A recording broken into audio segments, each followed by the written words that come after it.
할렐루야. 주 예수 그리스도 이름으로 하나님 말씀 증거하겠습니다. 창세기 49장 13절부터 봉독하겠습니다. 창세기 49장 13절. 스불론은 해변에 거하리니 그곳은 배 매는 해변이라 그 지경이 시돈까지로다. 14절. 이사갈은 양의 우리 사이에 꿇어앉은 건장한 나귀로다. 그는 쉴 곳을 보고 좋게 여기며 토지를 보고 아름답게 여기고 어깨를 내려 짐을 메고 앞지 아래서 섬기리로다. 16절. 다는 이스라엘의 한 지파같이 그 백성을 심판하리로다. 다는 길의 뱀이요 첩경의 독사리로다. 말급을 물어서 그 탄자로 뒤로 떨어지게 하리로다. 여호와여, 나는 주의 구원을 기다리나이다. 19절. 갓은 군대의 박격을 받으나 도리어 그 뒤를 추격하리로다. 아셀에게서 나는 식물은 기름진 것이라 그가 왕의 진술을 공개하리로다. 21절. 납달리는 노인 암사슴이라 아름다운 소리를 바라는도다. 22절. 무성한 가지 곧 요셉은 무성한 가지 곧 샘 곁에 무성한 가지라 그 가지가 담을 넘었도다. 건너뛰어서 27절부터 보겠습니다. 27절. 베냐민은 물어뜯는 일이라 아침에는 빼앗은 것을 먹고 저녁에는 움킨 것을 나누리로다. 28절 같이 읽어보겠습니다. 이들은 이스라엘의 12지파라. 이와 같이 그 아비가 그들에게 말하고 그들에게 축복하였으되 곧 그들 각인의 분량대로 축복하였더라. 우리가 살아가면서 참 인생은 한 번밖에 없으니까 행복하게 살아야 되고 마음에 늘 기쁨이 있고 즐거움이 있어야 되는데 우리의 현실의 삶을 보게 되면 그렇지 않을 때가 많습니다. 좋은 날은 잠깐이고 짧고 좋지 않은 날은 길고 참 많다, 이런 말이 있듯이 사실 우리 마음이 별로 기쁘지도 않고 즐겁지도 않고 우울할 때가 많습니다.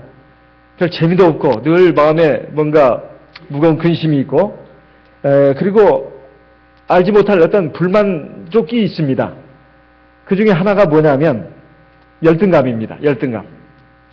세상을 가만히 보면 나보다 잘난 사람 많고 나보다 잘 사는 사람들이 참 많아 보입니다.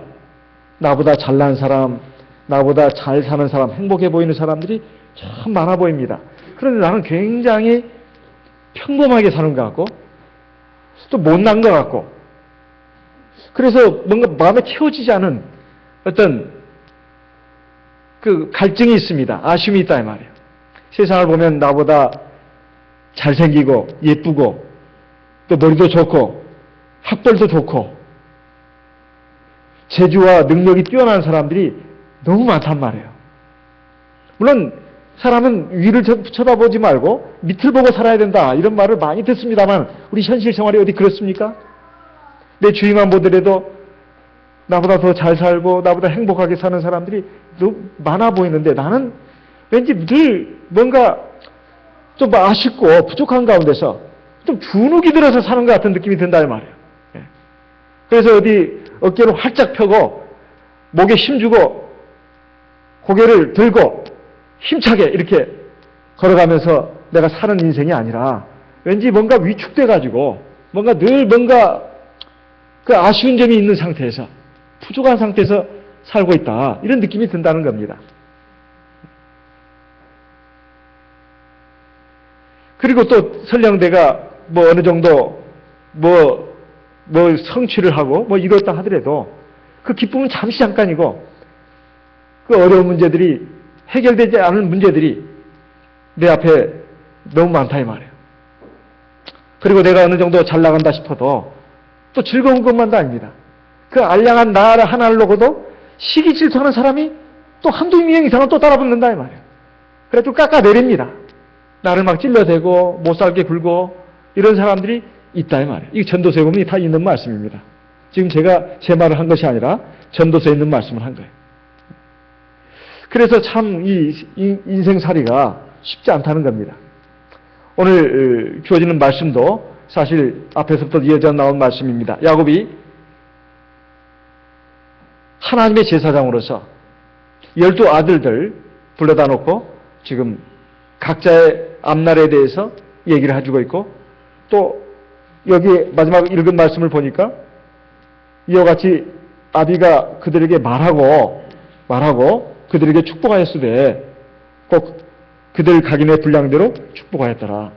이렇게 앞날에 일어난 일에 대해서 쭉 얘기를 한 것인데 사실은 여기에 하나님의 축복이 들어있었다 하는 말씀입니다. 그런데 오늘 나오는 이스라엘의 아들들을 보게 되면 여기에서 요셉만 빼고는 사실은 또 평범한 인물들이라고 할 수 있습니다. 평범한 인물들이라고 할 수 있어요. 그래서 되게 한 절, 두 절, 이 정도입니다. 절수가 뭐가 중요하냐 하지만 그 내용도 보게 되면 그렇게 대단한 것 같지가 않게 느껴진다 이 말이에요. 그러나 그럴까요? 13절에 보면 스불론에 대해서 먼저 말하고 있습니다. 스불론은 밑에 14절에 이사갈과 함께 야곱의 첫 번째 부인 레아의 아들들입니다. 그러니까 야곱으로서는 스불론은 10번째 아들이고 그리고 이사갈은 9번째 아들입니다. 레아가 낳은 아들들인데 이게 바로 야곱으로서는 9번째, 10번째 아들들이라 이 말이에요. 근데 스불론을 보게 되면 해변에 거한다고 되어 있습니다. 해변에. 되면은 해변이라 그 지경이 시돈까지로다 이렇게 되어 있습니다. 그러니까 이것은 그 갈릴리 바다 지중해 해변에 위치한 곳에 있는 지역인데 이것을 스불론 지파가 차지하게 된다는 뜻입니다. 여기에 시돈이라고 하는 것은 거기에 오늘날의 레바논 위치에 해당됩니다. 거기에서 가장 유명한 항구 도시가 되겠습니다. 그러니까 바다에 거하면서 무역을 하면서 사는 그러한 지파가 될 것이다. 이렇게 지금 말하고 있습니다. 그러니까 상업과 무역을 통해서 살아가는 그런 사람이 될 것이다. 이렇게 하면서 거기에 받는 복을 내려주고 있습니다. 그 다음에 이사갈은 양의 우리 사이에 꿇어 앉은 건장한 나귀로다. 나귀는 원래 일을 하는 그런 짐승이고 물건을 운반하는 수송도구로서 일하는 짐승 아니겠습니까? 근데 이게 과연 축복인가 싶을 정도예요. 그런데 이것도 하나님이 주신 복이다 이런 말입니다. 15절에 보니까 그는 쉴 곳을 보고 좋게 여기며 여기에 지금 이사갈 지파의 특징이 나옵니다. 특별하게 대단한 일, 큰 일, 위험한 일 별로 자신이 없어요. 그저 쉴 만한 곳이 있으면 찾아서 쉬는 것이 장땡입니다. 이 이사갈은 아주 쉬는 것을 좋아해요. 속 편안하게 쉬고 그러면서 그냥 욕심 없이 사는 것을 좋아하는 그런 사람이다 이 말이에요. 그러니까 쉴 것을 보고 좋게 여기는 이 사람. 그래서 이 사람은 이제 농사를 짓는 그러한 사람이 되는 것입니다. 그래서 어깨에 짐을 메고 앞지 아래서 섬기려다. 그러니까 그 대신에 이제 막 섬기는 사람이 된다 이 말이에요. 그러니까 우리 오늘날로 말한다면 평범한 그런 일생을 사는 사람입니다. 그 다음에 16절에 보게 되면 단지파가 나옵니다. 이 단지파는 여기 21절에 납달리와 함께 야곱의 두 번째 부인 라헬의 시종으로서 그러니까 몸종으로서 있던 여종입니다. 그 빌하를 통해서 낳은 아들들이다 이 말이에요. 비록 여종을 통해서 낳은 아들들이지만은 다른 아들들과 마찬가지로 이스라엘 12지파를 차지하게 되었습니다. 이것은 비록 여종에서 난 아들들이지만은 신앙으로 하나님 말씀으로 양육이 되었기 때문에 이스라엘 12지파에 들어가는 야곱의 정식 아들들이로서 대우를 받은 것입니다. 거기에 단과 납달리가 있습니다.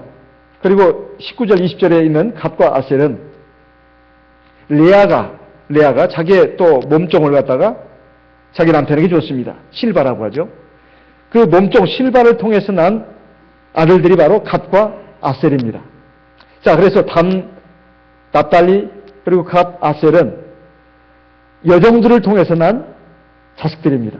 근데 단은 이렇게 지금 말하고 있습니다. 이스라엘의 한 지파같이 그 백성을 심판하려다. 이게 무슨 말이냐면 비록 여종의 아들로 태어났지만은 이스라엘의 한 지파같이 그 백성을 심판하려다. 이 말은 이스라엘 전체를 한 지파로 다스리는 것처럼 다스리는 그런 지도자가 된다는 뜻입니다. 실제로 여기에서 이 단지파에서 바로 이 삼손이 나왔습니다. 삼손이 나와가지고 그 사사로서, 이스라엘 사사로서 오랜 세월을 다스렸습니다. 사사기 16장 31절 말씀을 보겠습니다. 사사기 16장 31절.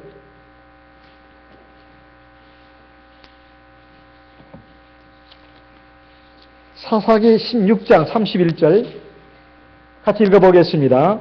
그의 형제와 아비의 온 집이 다 내려가서 그 시체를 취하여 가지고 올라와서 소라와 에스다올 사이에 그 아비 마노아의 장제에 장사하니라. 삼손이 이스라엘 사사로 20년을 지냈더라. 이 삼손이 어느 지파의 사람인가? 사사기 13장 2절 말씀을 보겠습니다. 사사기 13장 2절.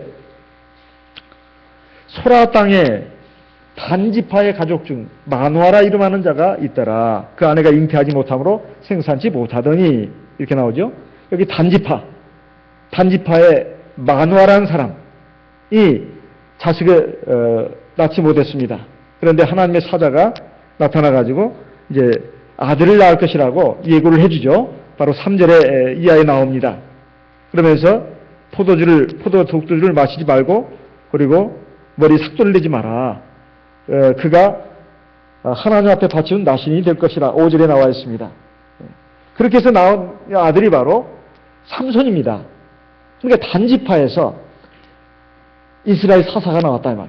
그때 사사는 이스라엘 전민족의 지도자입니다.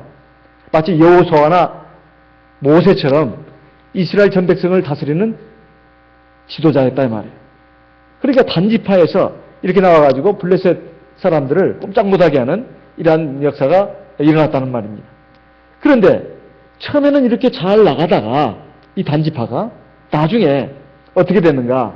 17절 다시 창세기 49장 17절로 와서 보게 되면 단은 길의 뱀이요 첩경의 독사리로다.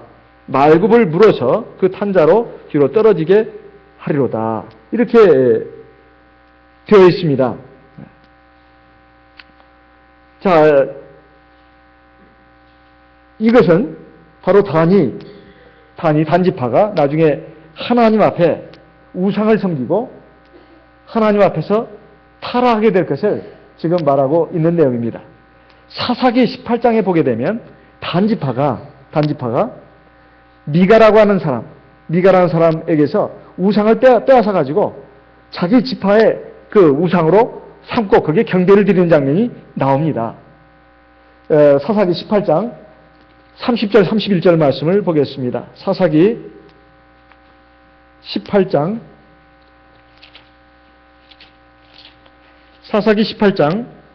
30절 31절. 단 자손이 자기를 위하여 그 새긴 신상을 세웠고 모세의 손자 게르손의 아들 요나단과 그 자손은 단 지파 제사장이 되어 이 백성이 사로잡히는 날까지 이르렀더라. 31절. 하나님의 집이 실로에 있을 동안에 미가의 지은 바 새긴 신상이 단 자손에게 있었더라. 지금 여기 사사기 18장의 그 마지막 부분을 읽었는데 그 앞절을 쭉 보시게 되면 미가에게서 우상을 빼앗아와가지고 자기 지파에다가 자기 지파의 땅에다가 세웁니다. 그래가지고 그것을 섬겼다 이런 말이에요.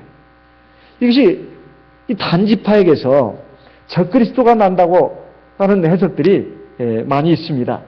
그러니까 비록 하나님의 백성의 12지파 중에 한 지파였지만은 단지파가 나중에 하나님 앞에서 우상을 숭배하고 타락을 해서 결국 여기에서 적그리스도가 나왔다. 적그리스도라는 것은 그리스도를 대적하는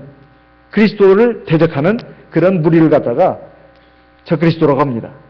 그래서 계시록 7장에 보게 되면 입맞은 자 14만 4천 명이 나오는데 거기에 12지파 가운데 참 희한하게 단지파가 빠진 것을 볼 수가 있습니다. 계시록 7장 말씀을 보겠습니다. 계시록 7장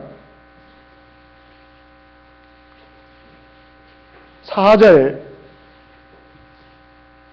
이하에 보게 되면 계시록 7장 4절 내가 입맞은 자의 수를 들으니 이스라엘 자손의 각 지파 중에서 입맞은 자들이 14만 4천이니 5절 이하에 쭉 보시게 되면 유다 지파 중에 입맞은 자가 1만 2천이요 루벤 지파 중에 갓 지파 중에 6절 아셀 지파 중에 납달리 지파 중에 므낫세 지파 중에 7절 시몬 지파 레위 지파 8절 스불론 지파 요셉 지파 베냐민 지파 그래가지고 각각 1만 2천씩 나오는데 유독 반지파가 기록이 안 돼 있는 것을 보고 많은 사람들이 말하기를 반지파가 여기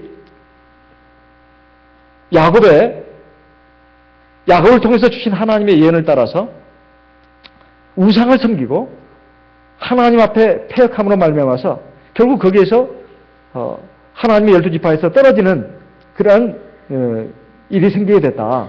그렇다 해가지고 이스라엘 12지파가 아닌 것은 아닙니다. 어쨌든 이 단지파가 이렇게 됐다는 것입니다. 그래서 18절에 보면 여호와여 나는 주의 구원을 기다리나이다. 그래서 여기 17절에 다는 길의 뱀이요 첩경의 독사리로다. 뱀이라고 하는 것은 굉장히 간교하고 그리고 거짓을 상징하는 그러한 짐승으로 성경에 나오지 않습니까? 길의 뱀이라고 하는 것은 요령을 부린다는 뜻입니다. 간교하다는 것. 그리고 하나님의 말씀에 어긋나는 길로 간다는 것이죠. 또 속인다는 것입니다. 또 첩경의 독사리로다. 첩경이라고 해서 지름길입니다. 빠른 길을 질러간다 하죠. 곧장 질러간다 할 때 보통 이걸 첩경이라고 합니다. 그러니까 빨리만 가려고 한다는 거예요. 정상적으로 올바른 길을 가는 것이 중요한 것인데 그것이 돌아가는 것이어도 때로는 험한 길이어도 때로는 힘든 길이어도 그것이 생명의 길이고 진리의 길이고 바른 길이라면 그 길로 가야 되는데 무조건 빨리 가는 게 좋다 해가지고 가는 그것이 하나님 앞에서 바로 첩경의 독사 같은 인생이 될 수도 있다는 것입니다. 단이 바로 그러한 유형의 길을 건 사람이었다는 것입니다. 이것은 우리에게 반면교사가 됩니다. 그리고 이 단에게 저주가 아니라 너는 이런 성향이 있으니까 이것을 조심해라. 이걸 깨우쳐주는 것입니다. 여기에 있는 모든 말씀들이 앞날에 일어날 일에 대한 그 예언인과 동시에 또한 축복이라고 되어 있습니다. 축복이 어떻게 축복이 된단 말입니까? 앞날에 어떻게 될 것을 알려주는 것이 축복이다 이 말이에요. 내가 내 성격 가운데 이런 성격이 있어. 그래서 난 할 수 없어. 그것이 아닙니다. 하나님 보시기에 하나님 말씀에 비춰서 잘못된 것이라면 바로 잡아야 되는 겁니다. 그래서 그것이 나갈 때 하나님 말씀에서 깨우침 받을 때 이것은 바로 하나님이 나를 사랑하시기 때문에 깨우쳐 주시는 겁니다. 이게 축복이라는 것이죠. 그래서 18절에 보면 창세기 40장 18절입니다. 여호와여 나는 주의 구원을 기다리나이다. 자, 이것은 사실 삽입절로 들어간 절로 보고 있습니다. 이것은 지금 단에 대해서 단지파에 대해서 설명하는 것이라기보다도 지금 야곱이 하나님 앞에 지금 또 기도하는 형식으로 지금 말씀을 하고 있다는 것입니다. 하나님, 나는 주의 구원을 기다립니다. 그러니까 이런 지금 아들을 지금 보면서 사실 이 단지파에게 지금 주는 말은 하나님, 내 안에 이렇게 못된 성질이 있으니, 못된 기질이 있고 성향이 있으니, 하나님, 제발 나를 붙들어서 사망의 길을 가지 않고, 비진리의 길을 걷지 않고, 악의 길을 걷지 않고, 생명의 길, 진리의 길, 의의 길을 가게 해주십시오. 이렇게 지금 기도하는 모습이라고 우리가 볼 수 있습니다. 그 다음에 19절 이하에 보게 되면 갓과 아셀과 이 두 아들은 갓은 실바를 통해서 나온 아들인데요. 야곱으로서는 7번째 아들이고 아셀은 8번째 아들입니다. 이 갓은 또 굉장히 용맹했습니다. 군대에 박격을 받으나 도리어 그들을 추격하리로다 이렇게 되어 있습니다. 그리고 아셀, 여기서는 식물이 풍족하게 나온다는 것이죠.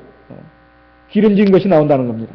그래가지고 그가 왕의 진술을 공개했다. 솔로몬 왕 시대에 여기 아셀 지파에게서 많은 풍족한 그 작물이 나와가지고 이제 상납하는 그런 것들이 나와 있습니다. 역대상에 보게 되면 5장에 이하에 나와 있습니다. 12장 이게 나와 있습니다. 그러니까 굉장히 풍족한 산지를 주셨다는 것입니다. 그렇지만 그것이 또 왕을 섬기는 그런 것으로 이렇게 되어 있다 말이에요. 그 다음 21절에 보면 납달리에 대해서 나오고 있습니다. 이 납달리는 아까 말씀드린 바와 같이 빌하의 소생입니다. 야곱으로서는 6번째 아들입니다. 너희는 암사슴이다. 아름다운 소리를 바라는도다. 이 암사슴이라고 하는 것은 이제 아주 날렵하게 뛰는 그런 짐승을 상징물로 삼아가지고 지금 납달리를 설명하고 있습니다. 그러니까 군대에 있어서도 굉장히 날렵하게 파삭파삭 뛰면서 자기를 방어할 수 있는 이런 짐승이라는 뜻입니다. 사사기 4장 이하에 보게 되면 바로 이 납달리 지파가 가나안 왕 야빈을 어떻게 물리쳤는가 하는 것이 잘 나와 있습니다. 또 아름다운 소리를 바란다고 하는 것은 찬송 방면에 은사가 있는 그러한 지파다 이렇게 해석을 하고 있습니다. 그 다음에 22절에 보게 되면 요셉에 대해서 지금 말하고 있죠. 요셉에 대해서는 이미 우리가 많이 살펴봤습니다. 무성한 가지 곧 샘 곁에 무성한 가지라. 그 가지가 담을 넘었도다. 자, 이 말은 이제 사실 여기서 보면 야곱의 12아들 가운데 우리가 주목을 해야 될 그 두 지파는 어디냐 하면은 바로 유다 지파하고 요셉 지파입니다. 저번에도 말씀드린 바와 같이 요셉은 재산권적인 측면에서 장자권을 부여받았다. 두 지파를. 에브라임과 므낫세. 그러니까 유다 지파는 영적인 면에서 장자권을 부여받았다. 그래서 거기서 이스라엘의 하나님 선민의 역대 왕들이 나오지 않았습니까? 그러면 그 뒤에 마지막에 베냐민 지파가 나오는데 베냐민 지파에 대해서도 굉장히 지금 잘 설명하고 있는데 용맹한 민족으로 지금 말하고 있습니다. 용맹한 지파로 27절 베냐민은 물어뜯는 일이라 아침에는 빼앗은 것을 먹고 저녁에는 움킨 것을 나누리로다. 그러니까 아주 굉장히 전투력이 강한 지파는 이스라엘 역사상 보게 되면 베냐민 지파가 가장 두드러졌습니다. 여기서 사사 에웃이 나왔어요. 첫 번째 사사기 3장에 보게 되면 왼손잡이로서 굉장히 용맹을 떨쳤고 아주 그 이스라엘 역사의 그 유명한 사사로서 이름을 떨치고 있습니다. 그리고 이 베냐민 지파의 어떤 불안당들이 한 여인을 갖다가 겁탈하고 그리고 죽였습니다. 사실은 같은 동족인데요. 그래가지고 이 지파의 불안당을 갖다가 빨리 내놔라. 내놓으면 그들을 우리가 처리할 것이다. 그러니까 이 베냐민 지파에서 내놓지 않았습니다. 우리 형제를 내줄 수 없다. 그래가지고 베냐민 지파 대 나머지 11지파의 전쟁이 일어났다 이 말이죠. 전쟁이 일어났습니다. 1차 전쟁, 2차 전쟁. 베냐민 지파 불과 몇만 명 안 되는데 몇십만 명 되는 나머지 11지파를 놓고 전쟁을 벌여가지고 2번씩이나 이겼습니다. 베냐민 지파가. 굉장하죠. 굉장합니다. 자, 나중에는 하나님께서 베냐민 지파를 사실상 세 번째에서는 이제 거의 막 전멸되다시피 막 그런 이제 패배를 당하게 하는데 어쨌든 이 베냐민 지파가 굉장히 아주 그 전투에 있어서는 용맹한 지파였다 이 말이에요. 이 사사기 20장에 나오는 기록입니다. 이걸 기브아의 전투라고 합니다. 그리고 이 베냐민 지파에서 사울왕이 나옵니다. 사울왕이. 우리 알다시피 사울왕은 이스라엘의 초대왕 아니겠습니까? 근데 처음에는 겸손했지만 나중에 교만해져 가지고 그 하나님의 기름 부음 받은 것이 떠나고 다윗에게로 넘어가죠. 근데 이 사울왕이 굉장히 전투에 있어서도 용맹했다 이 말이에요. 굉장히 용맹했습니다. 사무엘상 11장에 잘 기록되어 있습니다. 이 사울왕이 굉장히 용맹한 그런 왕이었다 이 말이에요. 나중에 이제 신약시대에 와서 보면 사도 바울, 본명은 사울입니다. 참 기묘하죠? 나중에 바울로 개명을 합니다. 원래 바울 사도의 본명은 사울이다 이 말이에요. 사울. 베냐민 지파라고 자기를 소개하고 있습니다. 바울 사도가 얼마나 용맹했냐 이 말이에요. 목숨을 걸고 자기 동족을 위해서 그리고 이방인을 위해서 하나님의 복음을 전하는 데 있어서 자기 목숨을 아까워하지 않았다 이 말이에요. 굉장히 용맹한 그런 면을 드러낸 사람이 바로 사도 바울 아니겠습니까? 본명은 사울이고 베냐민 지파 출신입니다. 근데 여기에 이스라엘의 12 아들들을 가만히 보게 되면 두드러진 아들들이 바로 요셉과 유다라고 했습니다. 요셉과 유다의 공통점이 있습니다.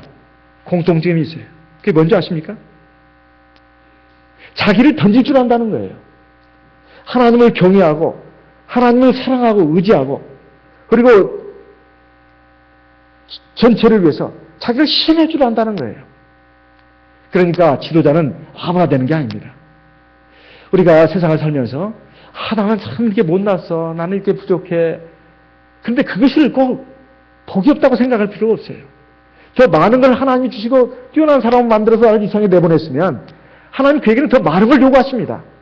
만약 그것을 하지 않으면 하나님 앞에 나중에 심판을 크게 받아요. 책임이 크다 이 말입니다. 여러분 이 얘기를 들어보셨어요? 노블레스 오블리주. 이게 어디서 나온 줄 아십니까? 저도 이게 참 어디서 나온 말인가 궁금했는데 어느 날 최근에 책을 읽다가 그걸 알게 됐어요. 사실 노블레스 오블리주라는 말이 무슨 말인가 했더니 이게 프랑스에서 나온 말이라고 합니다.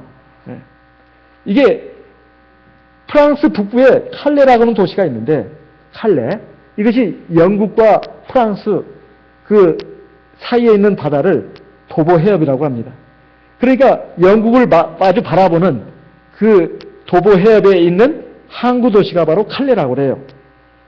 그런데 이게 영국과 프랑스는 우리와 일본처럼 앙숙간입니다. 지금은 많이 화해가 됐지만은 이 영국과 프랑스는 아주 전쟁이 많았어요. 그 중에서 유명한 전쟁이 바로 백년전쟁이라고 합니다. 백년전쟁. 이 칼레라는 이 도시가 이제 영국군에 의해서 포위당해가지고 이제 거의 프랑스가 거의 영국에 이제 그 공격을 받고 있었는데 1년을 버텼습니다. 이 칼레에 있는 사람들이 1년을 버텼어요. 그런데 이 칼레 성 사람들은 프랑스의 자기 그 군대 국왕이 원병을 보내가지고 자기들을 구원해 줄 줄 알았어요. 그런데 오지는 않았습니다. 그래가지고 결국은 어떻게 됐느냐? 이 칼레에 있는 성의 사람들이 결국 영국군에게 항복을 했습니다. 영국의 왕 에드워드 3세가 이 조그마한 성, 도시 하나를 함락시키는데 1년이나 허비했다는 사실에 굉장히 화가 났어요. 그래가지고 이거 한번 따끔하게 혼을 내줘야 되겠다 결심을 하고는 칼레시 전체를 내가 불지르고 다 학살을 하겠지만은 하려고 하겠지만은 칼레에서 항복 사절이 지금 와가지고 이 에드워드 3세 영국의 왕에게 자비를 베풀어 달라고 했습니다. 그랬더니 영국 왕이 말했습니다. 그래 너희들이 그렇게 자비를 원한다면 내 조건을 하나 내걸겠다. 이 칼레성 사람 가운데서 7명 그것도 아주 명망이 높고 그리고 그 귀족이어야 된다. 그리고 아주 명망 높은 그 귀족 그 시민 대표 7명을 뽑아가지고 그들이 목에 교수형에 사용할 밧줄을 걸고 맨발로 영국군 진영으로 와야 된다. 이렇게 지금 말했습니다. 그래가지고 이제 처형을 당해야 된다는 거예요. 그러면 이 칼레성 모든 사람들을 살려주겠다. 그래가지고 이제 이 칼레성 사람들이 그 얘기를 듣고 어떻게 됐느냐. 도시 전체가 불타고 칼레성의 사람들이 다 학살돼서 죽는 것보다는 얼마나 다행인가. 그런데 그 7명을 이제 뽑는다고 하니까 막 서로 나선다고 한 겁니다. 내가 거기에 영국군한테 가가지고 교수형에 당하고 죽겠다고. 7명이 서로 자원을 하더라는 거예요. 그런데 그 중에서도 이제 7명의 그 부자를 이제 뽑았는데 칼레 성에서 가장 그 부자고, 그리고 명망가이고, 아주 존경받는 이런 사람들, 자기 목숨을 내놓다가 나섰는데, 7명이 나서야 되는데, 8명이 나서게 됐다는 겁니다. 8명이. 그래서 한 명은 빠져야 되는데, 서로 안 빠지겠다는 거예요. 그래가지고, 여기에 그 가장 이제, 존경을 받는 한 사람이, 생피라고 하는 사람이, 내일 아침, 새벽, 제일 몇 시까지 제일 먼저 오는 사람, 선착순으로 해가지고 7명을 거기서 택하겠다고, 선착순으로. 그러니까 누구든지 이제 하룻밤 자는 동안에 마음이 바뀌면 안 나가면 되는 겁니다. 조금 늦게 나가면 되는 겁니다. 그런데, 이제 그 죽기를 각오한 그 사람들은 아마 분명히 나올 겁니다. 다음날 가장 늦게 오는 사람이 누군가 보니까 7명이 왔는데 그 제안을 했던 사람이 안 왔어요. 생피에르라는 사람이. 왜 안 왔는가? 죽음이 무서워서 안 왔는가? 아니에요. 자기가 먼저 죽은 겁니다. 자기가 먼저 죽은 거예요. 그래서 자기가 혹시라도 용기가 꺾일까 봐 칼레 성 사람들을 목숨을 지켜주고 명예를 지켜주기 위해서 자기 스스로 목숨을 끊은 것입니다. 이렇게 이제 이 사람들이, 칼레 성 사람들이 대단히 감동을 했습니다. 이 얘기를 영국의 왕이 듣고 그게 왕비의 귀에까지 들어갔고 또 태후의 귀에까지 들어갔습니다. 막 이것을 보고 감동을 했어요. 그래가지고 나머지 6사람을 살려주라고. 그래가지고 전체 칼레 성 사람들이 살아났다는 그런 얘기입니다. 그래서 노블리스 오블리주라는 이런 것이 가장 많이 받은 사람, 가장 많이 받은 사람, 잘난 사람, 세상적으로나 사회적으로 가장 많은 특권을 부여받고 특권을 누리는 사람이 먼저 봉사하고 희생해야 된다. 여기서 나온 말이라고 합니다. 이 말을 제가 이 유래를 알면서 저는 이런 생각을 했습니다. 그래, 세상에서 살면서 내가 많이 배우지 못했고 잘나지 못했고 그렇다 해서 그거 가지고 불만 가지고 그럴 필요가 없다. 하나님이 각자에게 다 필요한 만큼 다 주신다는 겁니다. 그래서 우리가 믿어야 된다는 거예요. 더 많은 것을 주셨다는 것은 그만큼 그 사람은 많은 일을 해야 된다는 것입니다. 그리고 많은 희생을 해야 되고 봉사를 해야 된다는 뜻이에요. 우리는 봉사하거나 희생하는 데는 별로 관심이 없고 그저 그거 가지고 남하고 비교하면서 우월감 가지거나 열등감 가지거나 아니면 시기 질투하거나 경쟁하거나 이런 데에만 골몰해 있는 세상의 많은 사람들을 보면서 잘못된 어떤 관념을 가지는 경우가 많다는 것입니다. 하나님 앞에서 나는 내게 필요한 것을 다 받았다. 이렇게 생각하시면 됩니다. 만약에 부족한 점, 약한 점이 있다면 하나님 나를 사랑하시기 때문에 만약에 그 이상 주게 되면 내가 교만해질 가능성이 있고 내가 하나님을 잘 의지하지 않을 가능성이 있고 진리에서 떠날 가능성이 많기 때문에 나를 그렇게 하신 것이다. 이렇게 생각한다면 틀림없습니다. 100%예요. 맞다 이 말이에요. 그저 하나님은 나에게 꼭 필요한 대로 내가 생각할 때는 참 이거 좀 더 있었으면 좋겠고 키가 조금 더 컸으면 좋겠고 더 좀 예뻤으면 좋겠고 머리가 좀 더 좋았으면 좋겠고 조금 더 좋은 학교를 나왔으면 좋겠고 좋은 직장을 가졌으면 좋겠는데 왜 하나님은 나를 이 모양으로 내보냈는가? 그거에 대해서 열등감 가지거나 괴로워하거나 그런다는 것은 참 이건 정말 모르는 일입니다. 안 될 일입니다. 여기에 이스라엘 12아들들을 가만히 보면 그게 다 맞게끔 줬다 이 말이에요. 유다에게는, 요셉에게는 특히 샘 곁에 무상한 가지라고 했습니다. 그 담을 넘은 가지가 됐다고 했어요. 이것은 자기 형제 동족들뿐만 아니라 세상 외국 나라까지 영향력 끼치는 사람이 된다는 거예요. 요셉이 그렇게 되기까지는 너무나 파란만장한 삶을 살았습니다. 다 시험의 과정을 거쳤어요. 형제들이 자기를 구덩이에 미워하고 시기질투해가지고 자기를 넣을 때도 형제들 원망하지 않았습니다. 노예로 팔려가서도 자기는 왜 노예로 살아야 되냐고 하면서 하나님 원망한다거나 울분에 빠져가지고 자기 가슴을 치면서 독수의 칼날을 간다거나 그러지 않았다 이 말이에요. 하나님의 섭리를 믿고 감사하고 노예로서 충실한 생활을 했습니다. 그리고 제수로 들어가서도 거기에서도 내 인생은 왜 이렇게 꼬이고 안 되는가? 한탄하고 비탄에 빠지고 하나님 원망하고 그러지 않았습니다. 하나님의 섭리를 믿고 거기서도 최선을 다했다 이 말이에요. 다른 재수를 섬겼습니다. 그러니 애굽의 총리 대신이 되기에 합당한 사람이죠.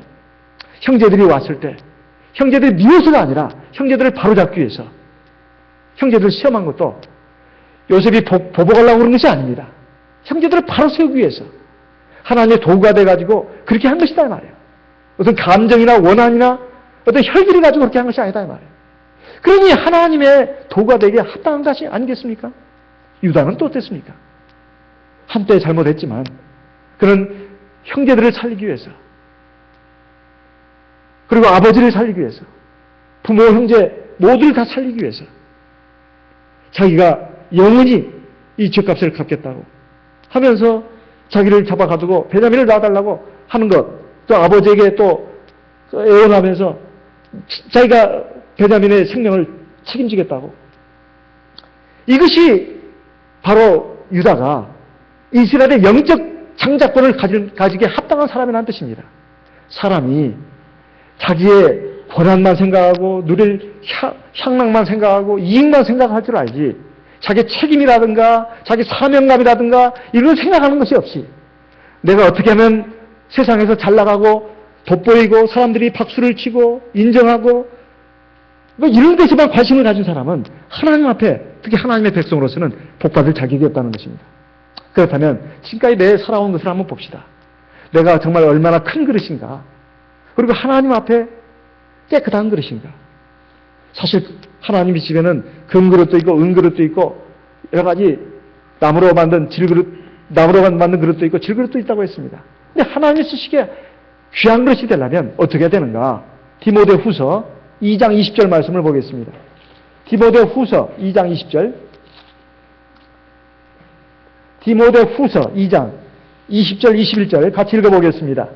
디모데후서 2장 20절 21절 큰 집에는 금과 은의 그릇이 있을 뿐 아니요 나무와 질그릇도 있어 귀히 쓰는 것도 있고 천히 쓰는 것도 있나니 21절 그러므로 누구든지 이런 것에서 자기를 깨끗하게 하면 귀히 쓰는 그릇이 되어 거룩하고 주인의 쓰심에 합당하며 모든 선한 일에 예비함이 되리라. 사실 내가 얼마나 유능한 인재로 멋진 인물로 세상에 태어났는가 그리고 내가 지금까지 이렇게 양육되었는가 그게 중요한 게 아닙니다. 하나님 앞에서 내가 첫째 깨끗한 그릇이 되어야 된다. 깨끗한 것이라는 것은 내 안에 이기적인 욕심 그 밖에 하나님 보시기에 더러운 정욕 세상 야망 이런 것들 다 걷어내고 정말 하나님 앞에서 내가 하나님 영광을 나타내고 하나님의 은혜에 보답하는 삶을 살아야 되겠다. 이런 깨끗한 마음, 깨끗한 믿음을 갖고 또 선한 삶의 목표와 동기를 가지고 있다면 하나님 귀하게 쓰십니다. 비록 내가 잘나지 못했어도 배운 건 많이 없어도 또 돈도 별로 없어도 세상 지위는 별거 없어도 하나님 나를 귀하게 쓰신다 이 말이에요. 두 번째, 사실 하나님 앞에서 내게 주어진 것에 감사할 줄 알아야 합니다. 늘 원망, 불평, 또 남에 대해서 늘 그 시기 질투 이런 사람은 하나님 귀하게 쓸 수가 없어요. 보통 우리는 앞날에 대해서 많이 불안해하고 걱정을 합니다. 그런데 하나님의 백성들은 미래에 대해서 걱정할 필요가 없어요. 내일 내가 어떻게 될 것인가? 어떤 사람이 될 것이고 어떤 삶을 살게 될 것인가? 하나도 걱정할 것이 없어요. 왜? 미래의 내 모습, 미래의 내 삶의 모습이라고 하는 것은 오늘 내가 결정하는 겁니다. 내가 하나님 앞에서 믿음으로 살고 지금 진실하게 의롭게 착하게 살면 그게 바로 내일의 내 삶을 내 위치를 결정짓는 겁니다. 오늘의 나의 모습이 미래의 그것을 결정한다 이 말이에요. 근데 그런 것은 걱정하지 신경 쓰지 않고 내일 앞날에 내가 어떻게 될 것인가 뭐 불안해하고 걱정하고 이거 정말 하나님 믿지 않는 것입니다. 다 자기가 뿌린 대로 거둔다고 돼 있어요. 사람이 무엇으로 심든지 그 심은 대로 거둔다고 돼 있어요. 오늘 내가 하나님 앞에서 믿음의 씨앗을 뿌리고 그리고 진실하고 의롭고 착한 길을 걸어간다면 하나님이 거기에 합당하게 내 미래의 삶도 그렇게 만들어 놓고 나에게 주신다 이 말이에요. 미래의 삶은 내가 결정하는 것입니다. 하나님 앞에서 내가 결정하는 거예요. 그러니까 오늘 내 모습이 하나님 앞에서 감사하고 기뻐하면서 그리고 하나님이 주신 그 분복에 만족하면서 한다면 지금 내가 행복을 누리는 것입니다. 그러면 미래도 하나님이 내가 불에 넘치도록 주신다 이 말이에요. 항상 오늘에 대해서 불만을 품고 원망하고 또 불안해하고 한다면 이건 하나님의 섭리를 믿지 않는 것입니다. 요셉이나 유다는 그런 특징이 있었습니다. 자기 현재 삶에 대해서 감사할 줄 알고 만족할 줄 알고 그리고 하나님 앞에서 믿음으로 의롭게 진리의 길을 걸어갔다 이 말이에요. 자기에게 주어진 일을 최선을 다했다 이 말입니다. 어떤 사람이 이런 말을 했습니다. 사람이 자기가 좋아하는 일을 하려고 하지 말고 자기가 지금 하고 있는 일을 좋아해라. 참 이런 말을 했어요. 자기가 좋아하는 일을 하려고 하지 말고 자기가 현재 하고 있는 일을 좋아해라. 그래야 자기가 좋아하는 일도 또 할 수 있는 것입니다. 그런데 지금 하고 있는 일은 늘 불만입니다. 마음에 안 들어요. 그리고 내가 뭔가 좋아하는 일을 하고 싶어 합니다. 그렇게 살다가는 늘 파랑새 쫓다가 결국 자기 인생은 그렇게 끝내버리는 겁니다. 이건 하나님의 뜻이 아니죠. 하나님이 각자에게 주신 분복을 따라서 우리가 감사할 줄 알아야 되고 그걸 즐길 줄 알아야 된다 이 말입니다. 전도서 5장을 보겠습니다. 전도서 5장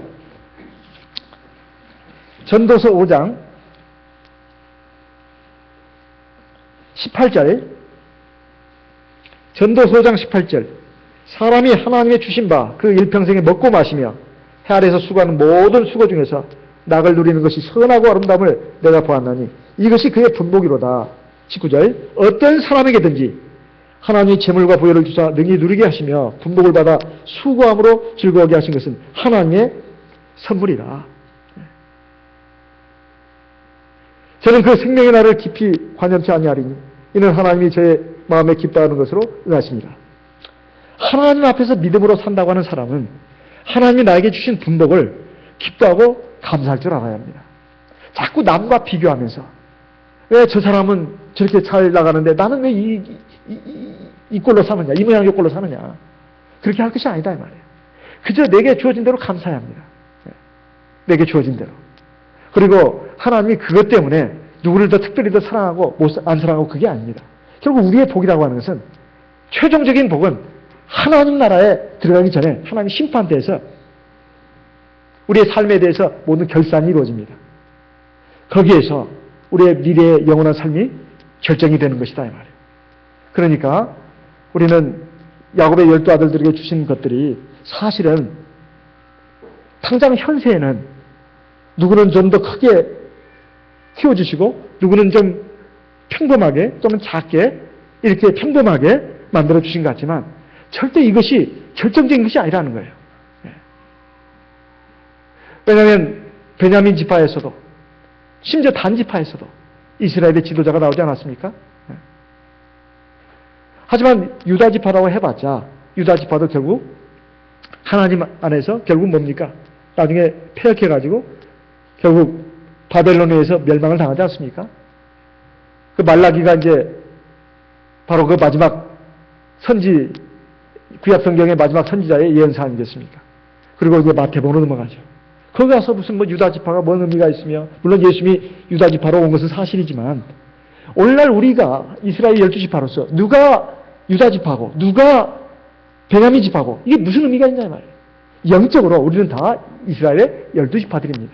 문제는 내가 어떤 유형이냐, 이 말이에요. 내가 요셉과 같은 유형이라면 요셉 지파입니다.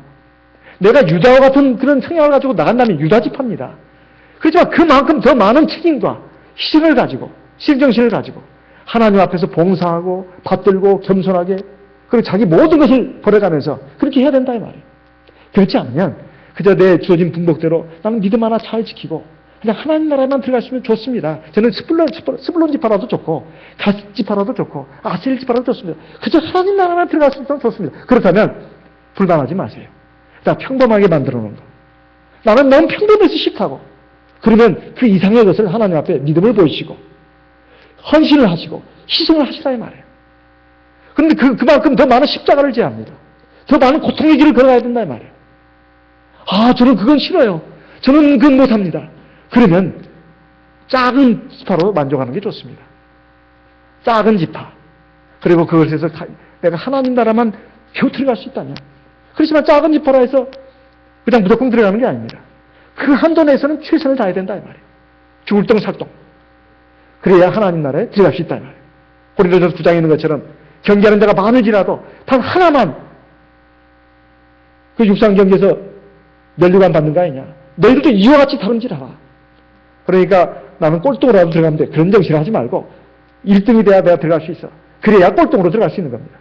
1등만 들어가는 건 아니지만 그런 정신으로 믿음 생활을 해야 된다는 거예요. 그렇다면 우리가 세상을 살면서 육신적인 부분 가지고 막 불만하고 또 열등감 가지고 또 불만족하면서 늘 우울하고 그냥 삶이 막 지겹고 그리고 다른 사람 보면 잘 나가는 것 같으니까 배도 아프고 시기 질투도 하고 나는 짜증이 나고 이런 식의 어떤 인생을 살아서는 안 되겠다는 것입니다. 그렇구나. 내 이 모습 이대로가 하나님이 나를 사랑하시고 나에게 맞는 복을 주셨구나. 나는 여기서 최선을 다해야 되지. 이런 마음으로 살아간다면 우리 형제들을 볼 때도 너무나 우러러 보거나 또는 깔보거나 그런 마음이 없어집니다. 이런 마음 없이 그저 하나님 앞에서 다 귀한 존재들이고 우리가 서로 연합해서 사랑을 해가지고 하나님의 성전을 이루어가서 하나님의 나라를 이루어가서 하나님 나라에 들어갈 수 있는 하나님의 백성들이 되어야 된다는 것입니다. 오늘 이 시간 들으신 말씀을 마음에 새기고 우리 하나님 앞에 기도하겠습니다. 하나님 앞에서 내 부족한 점 하나님이 채워주시고 잘못된 점 바로잡아 주시고 약한 거 강하게 해주시고 더러운 거 정결하게 추한 거 아름답게 어리석은 거 지혜롭게 어그러진 거 똑바로 세워가지고 하나님의 백성으로서 온전한 길을 걸어갈 수 있도록 도와주시옵소서. 이끌어 주시옵소서. 다 같이 하나님 앞에 나와 내 가정을 위해서 우리 교회를 위해서 하나님 앞에 기도하겠습니다.